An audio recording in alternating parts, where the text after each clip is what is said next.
for number 2 here, could I make number 2 into a proportion like this? Yeah. Could I make this x 4 over 4 to get it combined and make a nice little proportion? Yes, you can. But there's an easier way than trying to make this side into a fraction so you can cross multiply. And what you do is you have to find your LCD. LCD is your lowest common denominator.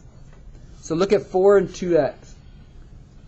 What number goes into 4 and 2? So what do 4 and 2 both go into? 4 and 2 both go into 4. So it's my lowest common denominator of 4. Could I also do 8? 4 and 2 both go into 8, but don't they easily go into 4 as well? So it's going to be 4. And don't we also need an x? Since it says an x, we need an x. To find the lowest common denominator, you basically look at the denominators and you take everything, you try to take all the factors, the lowest factors that make that. So 4 goes into 4, 2 goes into 4, x goes into that. So everything goes into that value. And what we do is we take that value and you multiply both sides by it. Now, instead of multiplying both sides, it's easier just to make one 4x in front and multiply everything. So you take that LCD and you're going to multiply it by each piece, all 3 pieces. And watch what happens. When you multiply this times this, you're going to get 4x squared over 4. When you multiply 4x times negative x, you get negative 4x squared. Again, when you multiply 4x times this, you get negative 4x squared.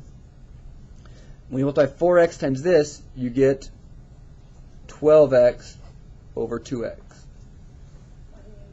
Now, what we do now is, why did we do that? Well, if you look carefully, doesn't this 4 cancel with this? Leaving simply x squared. This is still negative 4x squared. Don't these x's cancel? And doesn't this leave you 6 over 1?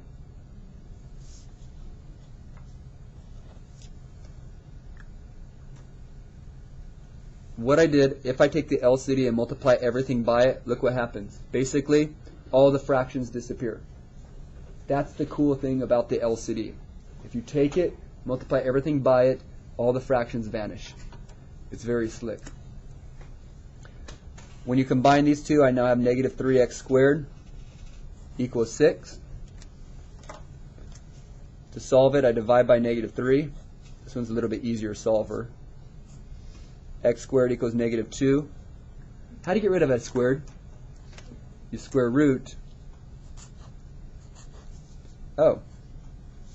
When we get a negative inside, you remember that's called imaginary? Can you square root 2? No.